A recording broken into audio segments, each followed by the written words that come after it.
Jim Carrey is famous for a lot of things, like telling jokes, making faces, and being the king of the box office in the 1990s. But did you know he wasn't born into the industry? It turns out the Sultan of Slapstick grew up in poverty, even experiencing homelessness with his family as a teen. So how did he turn a tragedy into a comedy? We'll tell you. You're listening to Real Stories, Real Problems with Rachael and Roxanne.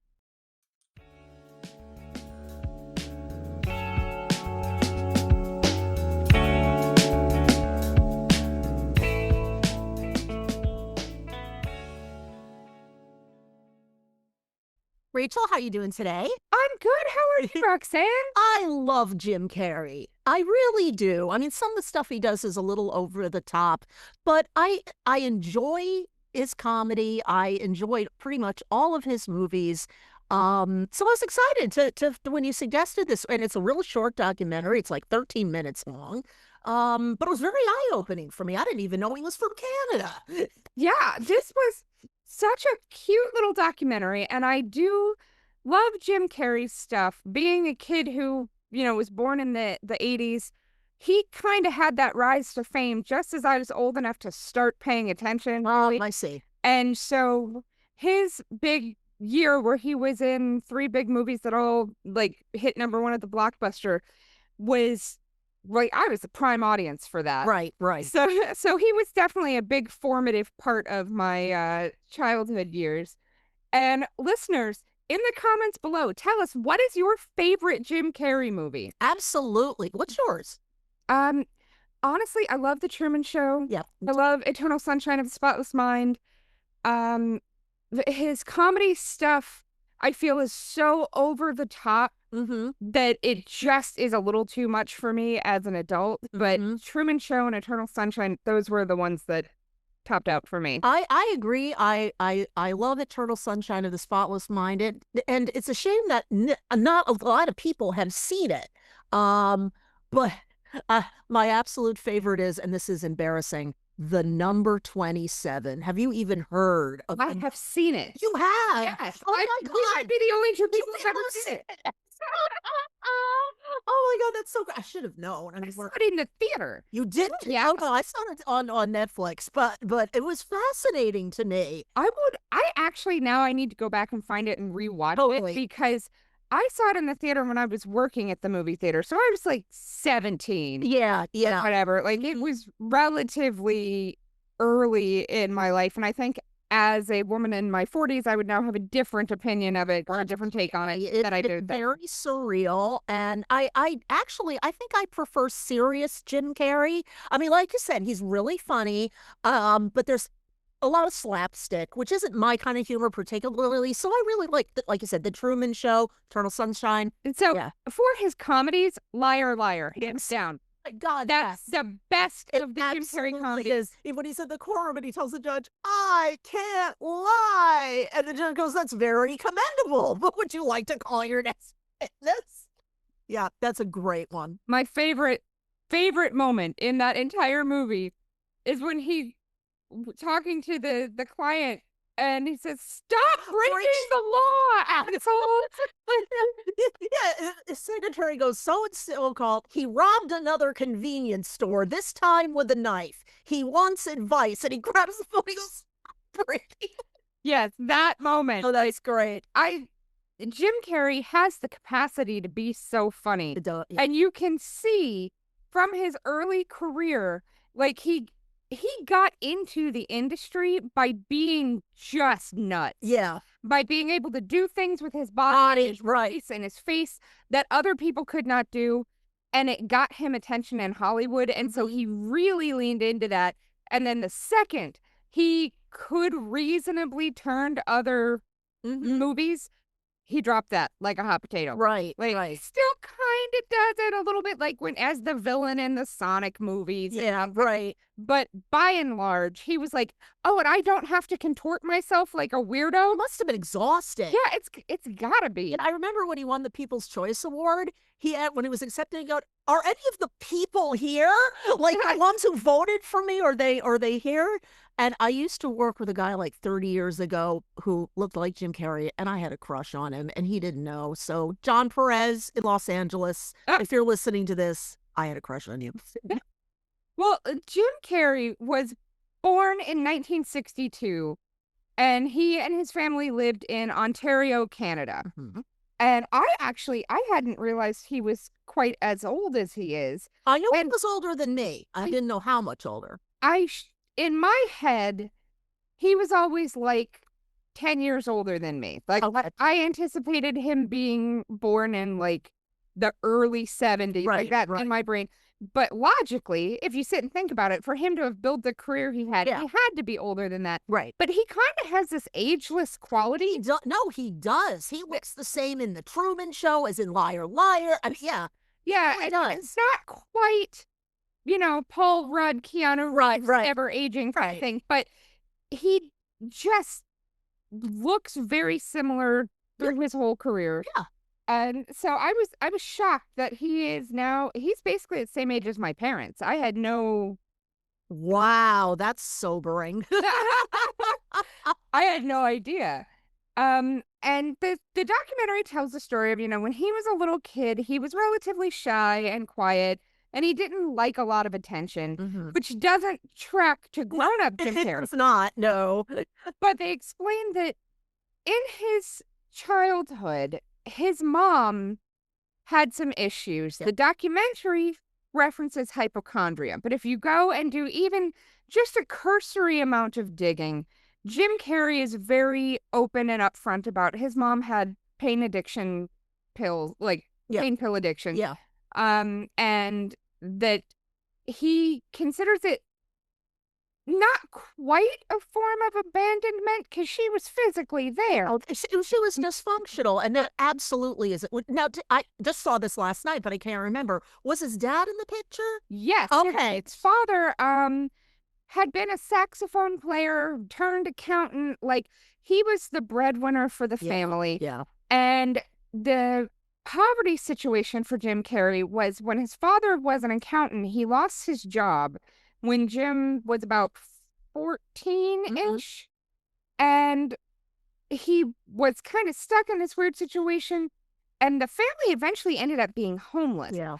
They lived out of a camper van, and in other interviews, Jim has said that he and his brother lived in a tent, basically in a park, and the rest of his family lived in this van in Mhm. Canada. Yeah, It- that's true. That didn't occur to me, but yeah, that's real. Yeah. so they were dealing with like real hardcore Mhm. poverty.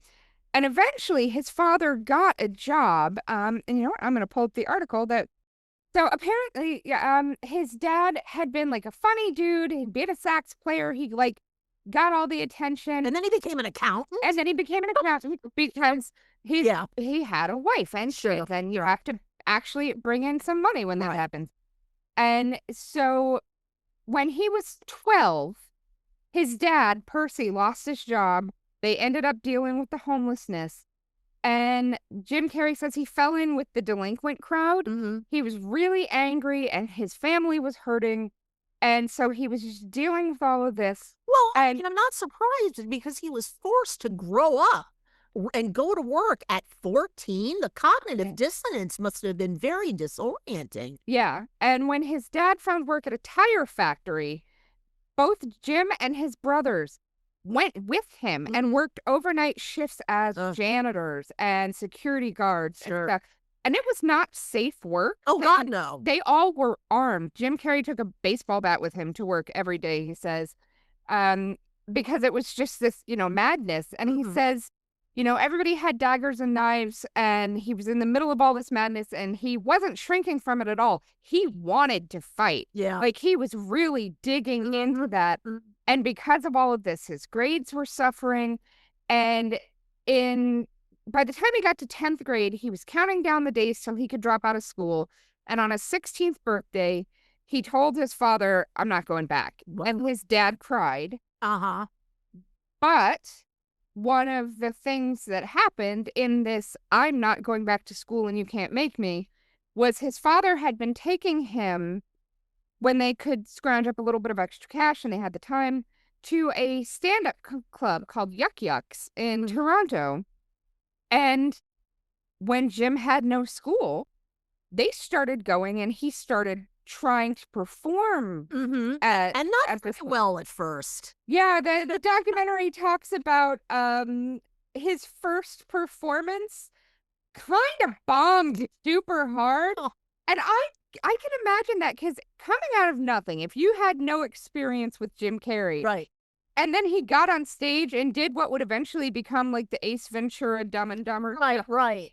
you would just be sitting there Bewildered. bewildered. Yeah, because how do you process that as comedy if you're expecting like, so my wife and I, the Right, other yeah. Oh my God. Yes, exactly. Well, I mean, at that time, George Carlin, Richard Pryor, Robin Williams, even, that was the style at the time. And here comes Jim Carrey with this, like you said, over the top, flapping his body around. Sure. Yeah. And so he spent a couple of years playing with characters, but like putting together the faces, like building this comedy routine, and went back to the same club and got laughs and ended up figuring out he could do this. This was a thing he was capable of and good at. And so he became a stand-up comedian. He became a regular on the comedy circuit in Canada. And, by the 1980s, he was like a professional stand-up comic. Oh, yeah, definitely. And, he just had this weird, strange style of comedy most people weren't used to. And so at a point he decided he was no longer going to stay in Canada. If he was going to make a living at this, he had to go to LA. Yeah. And so he went to LA and he started performing at comedy clubs there. But as one can imagine, his performances were a little bit uneven. Yeah. And so sometimes he would get big laughs and sometimes nothing at all. Sometimes people would just look at him weird. Yeah. Because this is intensely physical comedy. This is like if a cartoon character came to life and wandered onto the stage. Oh my God, exactly. And so this just was odd to people, but he started getting small TV roles and low budget films.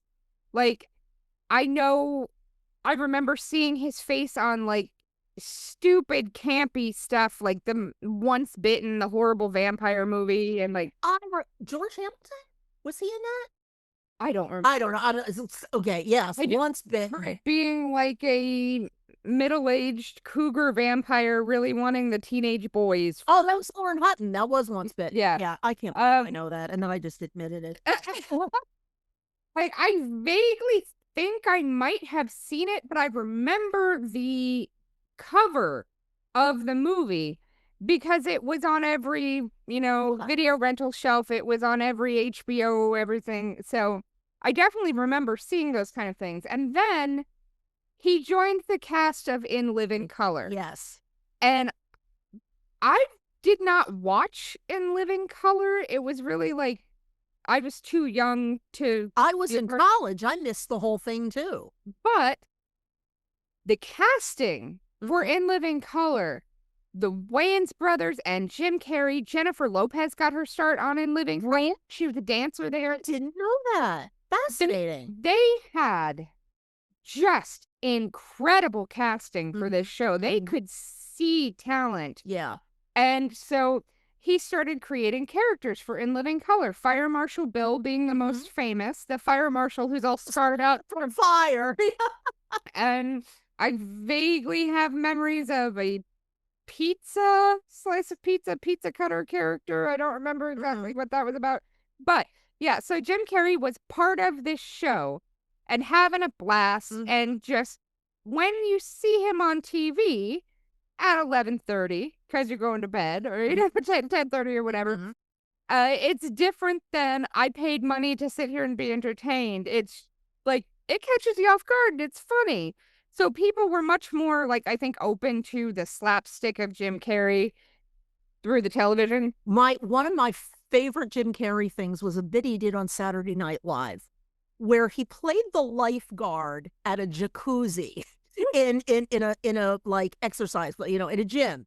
And he was up on the high chair and everything, and he was just staring. And Tim Meadows comes in, and he starts to like mess around in the jacuzzi and just, do not splash around in the water, sir. And it was so surreal and so funny. I just kept rewinding it and rewinding it. Oh my God. Yeah, it was great.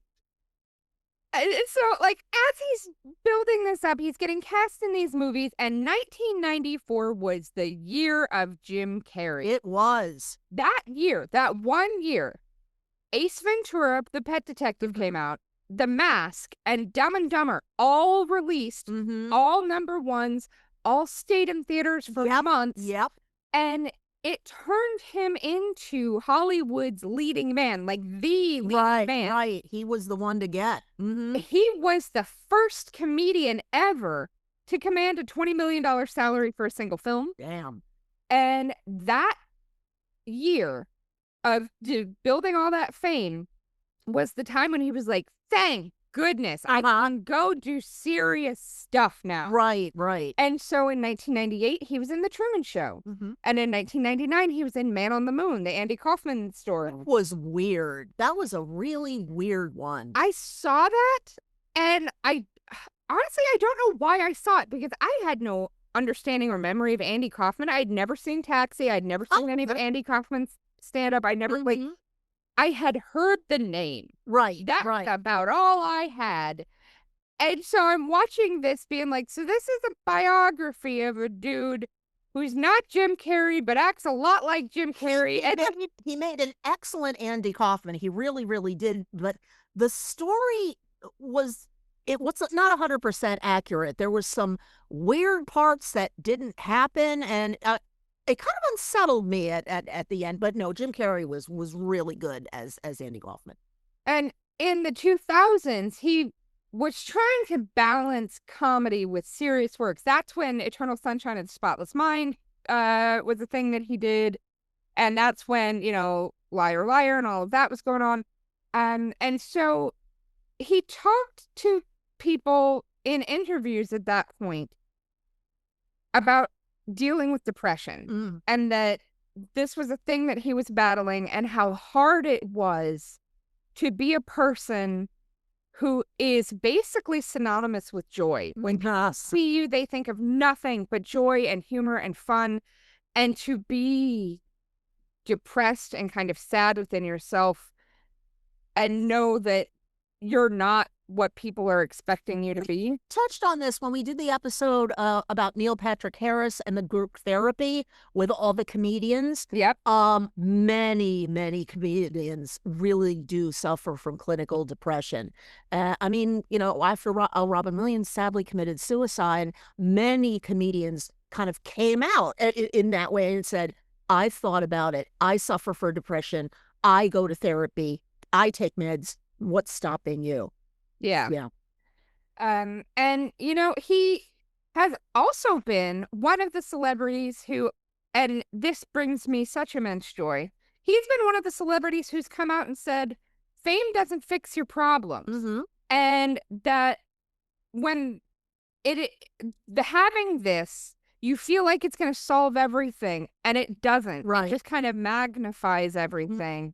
And so, he talks about, he feels very similar to Truman Burbank, the character in The Truman Show, how his entire life is basically under this microscope. On display, yeah. And so as he kind of has moved through his career, and he's decided he doesn't really want the fame and the fortune. He's given interviews where he said, you know what, I think I might be one of the few actors and few wealthy people who said, I've had enough. I don't need it anymore.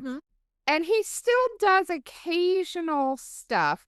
And I feel like I kind of feel bad for him, because it's very clear that he was contracted to be the bad guy in the Sonic the Hedgehog movies. And as many movies as they make, he has to come back. So this big, I really don't feel like I need to do it for the money anymore. Now it's only artistic projects. But every time Sonic needs a new villain, he's like, God Dang it. All right. Well, I I got- mean, it's gotta be, well, actually, I know this for a fact. It's exhausting to have to be on all the time. And I learned that at the murder mysteries that I do, where we met. Yeah. Because I had to be in character for 3 goddamn days. And it was exhausting. I was like, why can't I be the victim? Why can't they just kill me and I can stay in a hotel room all weekend?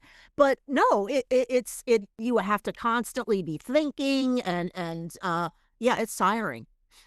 Yeah, he has talked very openly about the difficulties of living with fame Mhm. and having to be on all the time. And he has switched over to art at this Mhm. point. Like he still does some acting and some public speaking, and I think he had a book or something that Mhm. happened within there. But he now paints Mhm. like all the time. He does sculptures. Mhm. If you go through and you read, there's an interview he did in the Hollywood Reporter and an interview in the National Post where he talks about kind of the art that he's creating. And at one point, they explain that he spent 2 years sculpting a moon goddess for the middle of his backyard Mhm. that is designed so that when the full moon is just right, it changes the way that the sculpture looks That at is night. so cool. And it's like he clearly is a creative person. He needs to create and produce for his Mhm. own mental health, but he's just not. Well, many actors have artistic side projects as well. Many actors paint and sculpt and do that too. So, Yeah. And he in 2018, 2017, 2018, became a political cartoonist, which is very funny to me. If you go on his Twitter thread and you go back uh-huh. way back into, you know, about 10 years ago, it's been 10 years, Uh-huh. just comic after comic after comic, just ripping Donald Trump and Because of course they did. and like he's been very, very vocal about Yes, his that I've politics. seen. Mhm. And I don't know if he originated the phrase. I've also heard it attributed to Muhammad Ali and some other people. But I want you to eat. I just don't want you to sit at my table. Kind of I don't want you to Uh-huh. be in a bad place. I just don't particularly enjoy your time. Right. I've never heard that. I don't know who said that. Interesting. But yeah, that's a thing that I definitely heard him say, and I kind of tucked it away because I was very impressed that Jim Carrey was being so thoughtful and, Sure. in that. So I thought that was pretty amazing. And I think the childhood that he had growing up the way he did probably had a lot to do with his current political everything now. I think it takes a very unique person to Mhm. grow up in this kind of poverty and then get out of it and be like, "Oh, thank God, fuck those people." Right, Like, exactly. he instinctively has a concern for people who are in situations that they Oh, are not. sure. I mean, it's a unique position to have been terribly poor and now terribly rich because he's close to his roots. You know he clearly remembers that time period, you know? Yeah, it's definitely a thing that he talks about like in the National Post. He says when we were homeless it sucked, but not for us. Mom and dad were the ones worrying. Sure. See their cigarettes flickering when you went out to go pee at 2 a.m. But we were fine. So Well, if he was born in 52, his parents grew up during the Depression. 62. Oh, 62. Sorry, never mind. I mean, and they might have. I have no idea How old uh, Mr. and they Mrs. were. Carey are. Um, so yeah, that clearly those formative years had a big impact on his politics and his, approach to his finances. And I think being being able to look at the mountain of money that you Yeah. have, even if it's virtual, the number on my screen, and to be able to say, you know what, that's good. I don't need any more. That's fine. I think that is a quality most people would benefit from Oh, absolutely. be 100%. because so many people, and you can see this in the Bezos and Musks and, Mhm. of today, have no concept of enough. Right. If you have more money than you could spend in a dozen lifetimes, to the point where you are trying to figure out like vacations to space, Yeah. that should be a sign that you have enough. And we can build a statue of you as the number one money earner. Great. We'll make a monument for you. We'll set up a museum. Now start giving it back. Well, I mean, I used to work for a crazy billionaire, and he had no concept of money because he didn't deal with it. He had people for that. And when I would ask if I could buy something for my job, he he always said yes because he didn't know if $5,000 was too much for this particular thing and I could get the thing somewhere for cheaper. He said yes to everything, which is why I loved him. Yeah, it is. It was so interesting kind of seeing Jim Carrey's life put together in this way and kind of how he has ended up where he is. And I really love that they just focused this on him. Yeah. They didn't bring spouses or girlfriends or other people into it. This is the rise of Jim Carrey. I don't know if he is married or not. He was very famously dating Jenny McCarthy for a time, and he's had some other relatively famous girlfriends, and so he has had public relationships, but if he is currently partnered, he keeps that very close to his vest. So Which is a good thing. yeah, I cannot imagine being the spouse. Oh my in that. God. Can you imagine from morning until night, you know? Oh yeah, Wow. to know that you'll never ever again be able to go to the grocery store with no makeup. Yes, People are yes. looking to take pictures of you. Yeah. It's God. So if he frustrating. is partnered, he's quiet about it. That- So good for him. Good for him. And any Yes. potential partner he may or may not have. Right. But yeah, I thought this was great, and I loved getting to learn about this, and I loved being able to see that people, just because you're in a situation doesn't mean you're in it forever. Yeah. And that a little bit of luck and a little bit of work can take you out of horrible, tragic situations. And Well, you said that to me many times. yeah, Yeah, you have. so yeah, I loved that. And so I'm so excited. Good on you, Jim Carrey. Yeah. I loved getting to learn a little bit more about Jim. Yeah. This was a wonderful little episode to do. Rock on, Jim Carrey. And thanks for listening to Real Stories, Real Problems with your hosts, Rachael and Roxanne. We hope you enjoyed our deep dive into growing up poor and the documentary Jim Carrey, From Homeless Teen to Hollywood Legend. Join us again next week for a glimpse into another financial problem and a documentary all about it.